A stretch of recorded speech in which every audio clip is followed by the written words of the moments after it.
You pray. You say the words. You close with amen. And then you walk away wondering if God even heard you. You've been talking to God for years, but deep down, you're not sure He's talking back. Here's the problem. You're talking to God, not with Him. And there's a massive difference. When you talk to someone, it's one-sided. You say what you need to say and leave. But when you talk with someone, it's a conversation. You speak. They respond. You listen. They guide. Prayer isn't a monologue. It's a dialogue. And today, I'm going to show you how to turn your prayer life from talking at God to actually talking with Him. Why most prayers feel empty. Let's be real. Most of us pray like we're ordering from a drive-thru. God, I need this. Give me that. Fix this. Bless them. Amen. Quick. Transactional. One way. And then we wonder why our prayers feel powerless, why we don't feel close to God, why it seems like He's not listening. But the issue isn't that God's not listening. It's that we're not. We show up. We dump our requests. We leave. We never pause long enough to hear if He has something to say back. Imagine doing that in a human relationship. You call someone, talk at them for 2 minutes, hang up, never let them respond, and then complain they're not a good friend. That's what most people do with God. James 4-8 says, "Draw near to God, and He will draw near to you." Notice that? It's relational. It's mutual. You draw near. He draws near. It's not one-sided. But most of us treat prayer like a transaction instead of a conversation. And that's why it feels dead. So how do we change that? The difference between talking to God and with God. Here's the difference. Talking to God sounds like this. God, bless my day. God, help me with this problem. God, give me wisdom. Amen. With more and more still, you said what you needed. You moved on. You never stopped to listen. But talking with God sounds different. You still bring your requests. But you also pause. You listen. You wait. You expect Him to respond. You ask questions. You sit in silence. You pay attention to what He's stirring in your heart. Prayer becomes a conversation, not a checklist. Look at how Jesus prayed, Matthew 14. Jesus hears that John the Baptist was killed. He's grieving. He's processing. He needs to talk to the Father. So, what does he do? He withdraws to a solitary place. He spends time alone with God. He wasn't just throwing up quick prayers. He was engaging, listening, processing with the Father.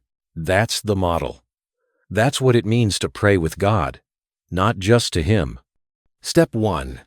Start with honesty, not performance. Here's the first shift you need to make. Stop performing in prayer. Most of us pray like we're trying to impress God. We use big words, spiritual language. We make it sound holy, but God doesn't want a performance. He wants honesty. Psalm 62-8 says, "Pour out your heart to Him." Pour out, not clean up, not package nicely. Pour out. That means you can be raw, frustrated, confused, angry. Look at the Psalms. David didn't pray pretty prayers. He prayed honest ones. How long, O Lord? Will you forget me forever? Psalm 13-1. Why are you so far from saving me? Psalm 22-1. David questioned God, wrestled with Him, got real with Him, and God didn't punish him for it. He called him a man after His own heart. God wants your honesty, not your performance. So stop sanitizing your prayers. Stop trying to sound spiritual. Just talk to Him like He's right there, because He is. Tell Him what you're really feeling, what you're really struggling with, what you're really afraid of. That's where real prayer starts. Step 2. Ask questions and actually wait for answers. Here's where most people fail. They ask God for things, but they never ask Him questions. And when they do ask questions, they don't wait for answers. Prayer isn't just about making requests. It's about seeking direction. James 1-5 says, "If any of you lacks wisdom, let him ask God, who gives generously to all without reproach." Notice it says, ask, not demand, not assume. Ask. And when you ask, you have to wait for the answer. Here's how to do this practically. When you pray, instead of just listing requests, ask God specific questions. God, what do you want me to know today? What's one thing I need to let go of? How do you see this situation? What's the next step I should take? Then, stop talking. Sit in silence. Wait. Don't rush. Don't fill the silence with more words. Just listen. And here's what happens. A thought will surface. A verse will come to mind. A sense of peace or conviction will settle in your spirit. That's God responding. You won't hear him if you're always talking. 1 Kings 19. Elijah is running from Jezebel. He's exhausted, depressed, ready to quit. And God tells him to stand on the mountain because he's about to pass by. First, there's a powerful wind, but God's not in the wind. Then an earthquake, but God's not in the earthquake. Then fire, but God's not in the fire. And then a gentle whisper. God spoke in the stillness, in the quiet. If Elijah had been too busy talking, he would have missed it. Same with you. If you never pause, never listen, never wait, you'll miss what God is saying. Step 3. Pray Scripture back to God. Here's a game changer. Instead of just praying your own words, pray God's words back to Him. When you pray Scripture, you're praying in alignment with God's will. You're speaking His truth, His promises, His heart. And when you do that, something shifts. Your prayers become more confident, more focused, more powerful. Let me show you how this works. Let's say you're struggling with fear. Instead of just saying, God, help me not be afraid, pray Scripture. God, you said in Isaiah 41:10, do not fear, for I am with you. Do not be dismayed, for I am your God. I will strengthen you and help you. So, I'm asking you to remind me of your presence today. Help me feel your strength. See the difference? You're not just asking, you're anchoring your prayer in truth. Or let's say you need wisdom. Pray James 1-5 back to God. God, you said if I lack wisdom, I should ask you, and you'll give it generously. So I'm asking, show me what to do in this situation. Give me clarity. Praying Scripture keeps you aligned with God's heart. It also helps you listen, because when you're saturated in God's Word, His voice becomes more familiar. You start recognizing when a thought is from Him versus when it's just your own anxiety talking. Hit subscribe if this is helping you. Drop a comment. What's one thing you want to ask God today? Step 4. Practice two-way journaling. Here's a practical tool that will transform your prayer life. Two-way journaling. This is simple. Get a notebook. Draw a line down the middle of each page. On the left side, write what you're saying to God. Your prayers, your questions, your struggles. On the right side, write what you sense God is saying back. Now, you're not going to hear an audible voice, but you will sense things, thoughts, impressions, scriptures that come to mind. Write them down. Here's an example. God, I don't know what to do about this job situation. Should I stay or leave? God, trust me with the timing. Don't force it. I'm preparing something, but I'm scared I'm going to miss it. You won't miss what I have for you. Rest. See, it's a conversation. You're engaging, listening, responding. And over time, you'll start recognizing God's voice more clearly. John 10:27 says, My sheep hear my voice, and I know them, and they follow me.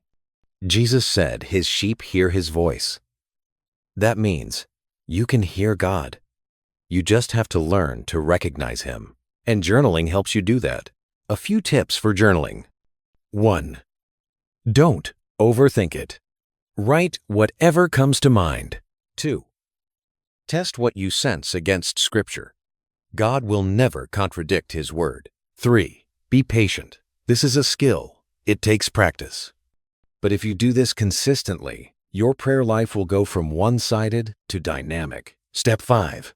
Build margin for silence. Here's the hard truth. Most of us don't hear God because we never stop talking. Not just in prayer. In life, we're constantly distracted. Phones, music, TV, noise, everywhere. And then we wonder why we can't hear God. But God often speaks in the quiet, in the stillness, in the margins. Psalm 46:10 says, "Be still and know that I am God." Be still, not be busy, and hope you catch a word from God. Be still. That means you have to intentionally create space. Turn off the music, put down the phone, sit in silence. At first, it will feel uncomfortable. Your mind will race. You'll think of 100 things you need to do, but push through. Sit with God. Let the noise settle. And eventually, you'll start to sense His presence, His peace, His voice. Silence isn't empty. It's where God speaks loudest. Jesus modeled this. Over and over, the Gospels say He withdrew to lonely places to pray.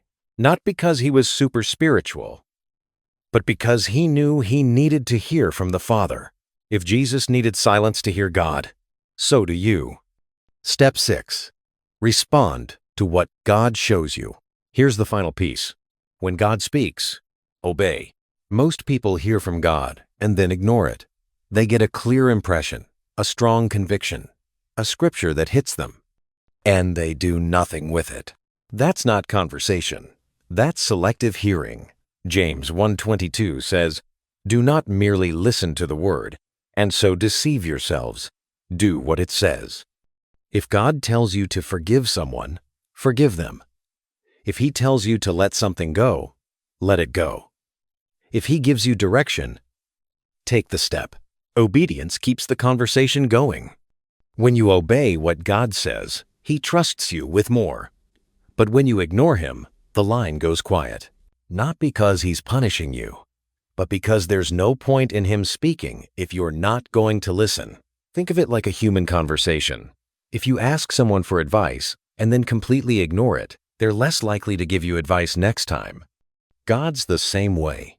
He wants to guide you, but He needs to know you're actually listening. What happens when you pray like this? Let me tell you what happens when you start praying with God instead of just to Him. First, prayer stops feeling like a duty. It becomes something you actually want to do because it's real, it's alive, it's relational. Second, you start sensing God's presence more clearly. He's not distant, He's near, and you can feel it. Third, your prayers become more confident. You're not just hoping God hears you. You know He does, because He's responding. Fourth, you recognize His voice in other areas of life, in decisions, in relationships, in everyday moments.